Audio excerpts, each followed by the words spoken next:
Today's story starts in the Sonoran Desert just south of Phoenix with these unusual concrete crosses.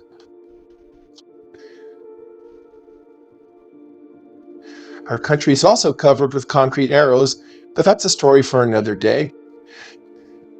If you look on Google Maps, you'll see them labeled as Corona Satellite Calibration Targets.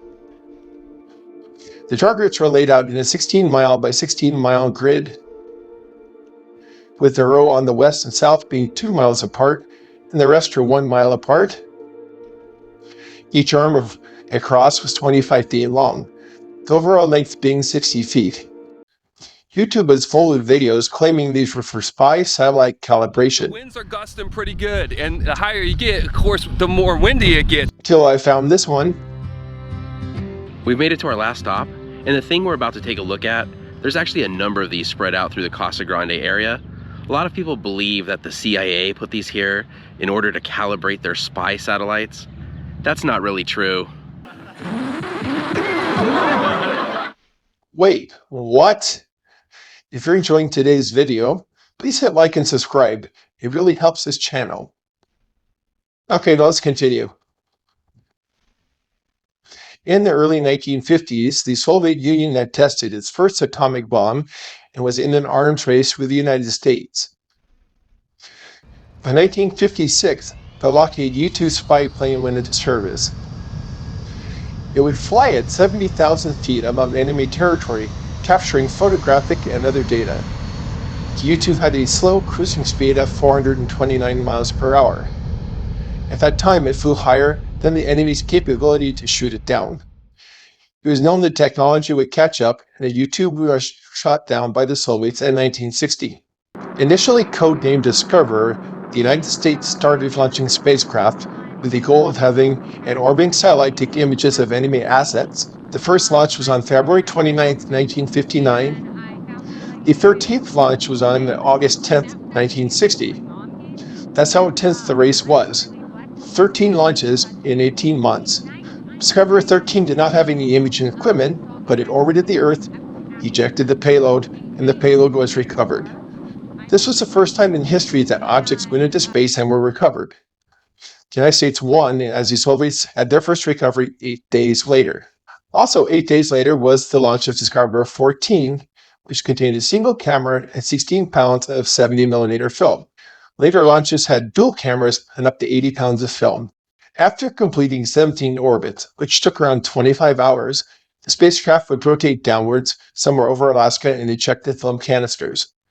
At 60,000 feet, the initial parachute would deploy and would continue downward, hopefully somewhere close to Hawaii. Well, why is there an airplane in this diagram? While the film canisters were descending, 4 Fairchild C-119s would take off from Hawaii and head towards the projected drop zone. When the canister approached 15,000 feet, the aircraft would go into a staggered formation, with each one being lower and further behind. Should the first airplane miss, the second one in line would attempt to catch the bucket and parachute. Should the fourth one miss, there were 2 helicopters and ships deployed in the area should splash into the water. You don't believe me? Watch this. The ballpark. Aircraft from the 6593rd Test Squadron raced to the proper coordinates. The first 2 attempts missed. But on the 3rd try, the capsule was air-snatched by Pelican 9s, adding still another first to Corona's history, aerial recovery.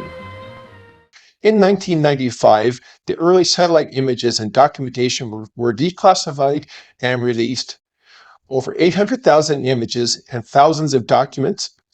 Not one single image and not one single mention of the Casa Grande target range was found. Here we see other photogrammetry targets that are of the area using standard 3 white bar pattern.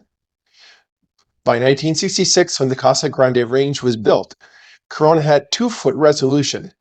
There was no need for targets 60 feet across. So here's my theory. One aspect of war is misinformation, that is planting untrue stories you want the enemy to find. You wouldn't expect to find a top-secret program in the local newspaper. Now let's look at these 4 targets. These 4 targets, like all the targets, were placed close to intersections, not exactly where you'd hide something top secret. Now we'd expect to find parallel lines between the targets, and yet we see the one on the right-hand side veering off to an angle. Why? Well, there was a road in the way, so they just moved it over. So let's zoom in a little bit, and you see this intersection had a cross street, so the target wouldn't fit. So it's about 200 feet short of a mile from the target below it. Not real precise, do you think? Now let's look at these 6 targets. Not even close to being precise, are they? Well, as Steve said, Or at least, that's what the CIA wants us to believe.